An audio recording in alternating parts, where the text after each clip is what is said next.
Bonjour. Les langages de Dieu. J'aime beaucoup Claude Nougaro et je me souviens de ce chant qui dit: Si tu veux mon avis sur ton Dieu serait génial s'il était un peu là. Et il donne malheureusement le- cette impression que Dieu n'est pas là et que Dieu ne parle pas. Je pense que c'est donc important qu'on réfléchisse à comment Dieu parle et qu'on puisse dire simplement à quelqu'un, voilà comment je pense que Dieu parle. Alors, je crois personnellement que Dieu parle de 5 manières. On a 5 doigts de la main, on peut donc facilement se donner les moyens de retenir ça. Je, parle, je pense que Dieu parle par la création. Tout ce qui a été fait, nous dit Romains 1, versets 18 à 20, est un langage de Dieu. Ce qu'on ne peut pas discerner de Dieu, savoir sa puissance éternelle et sa divinité, nous dit Romains 1,18, se discerne par le moyen des choses qui sont faites, de manière à rendre l'homme inexcusable. Donc en regardant les choses qui sont faites, en se regardant dans la glace, en mangeant, en, en étant assis sur une chaise, en étant dans la forêt, en regardant les arbres, le vent qui souffle à travers les arbres, on peut avoir quelque chose de Dieu et entendre ce que Dieu veut nous dire dans son intelligence, l'organisation des choses, dans sa sensibilité, la variété, la qualité des choses, dans sa douceur, dans l'efficacité également.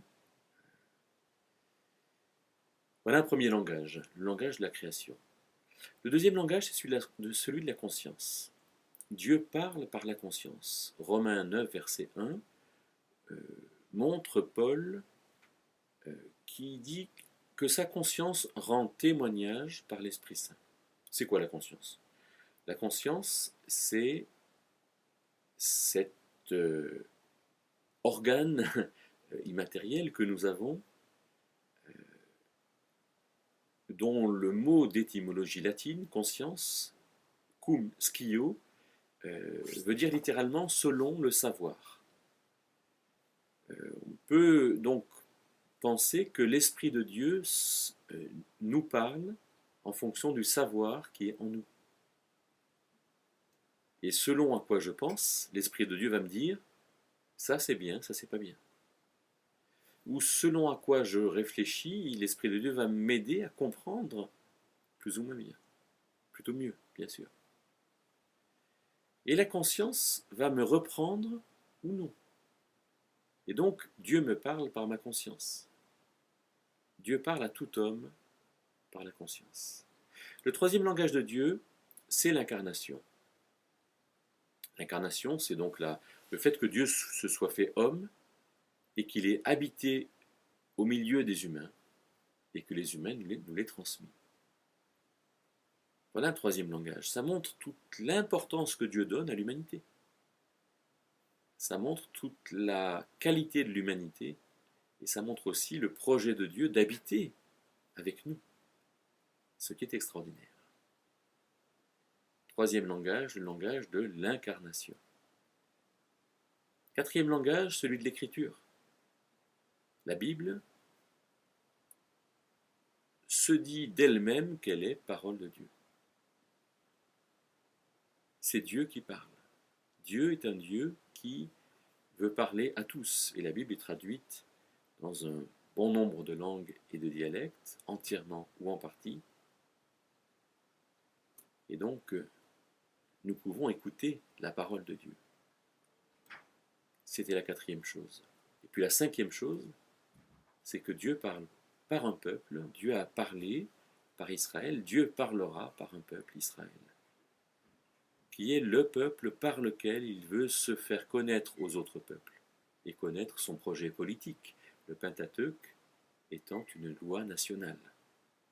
Dieu voulant apprendre aux nations comment fonctionner avec des lois économiques, sociales, patrimoniales, écologiques, politiques, l'accueil de l'étranger, etc. Dieu parle. Alors, on a vu 5 choses, je les récapitule. Le langage de la création, 1, de la conscience, 2, de l'incarnation, 3, de l'écriture, la Bible, 4, et puis d'Israël, 5. Alors, à nous à tenir compte de ce langage et à ne pas penser que Dieu ne parle pas. Ça serait certainement une grande erreur. Déjà de penser que ce Dieu auquel nous croyons pourrait être aussi insuffisant en ne parlant pas alors qu'il le fait.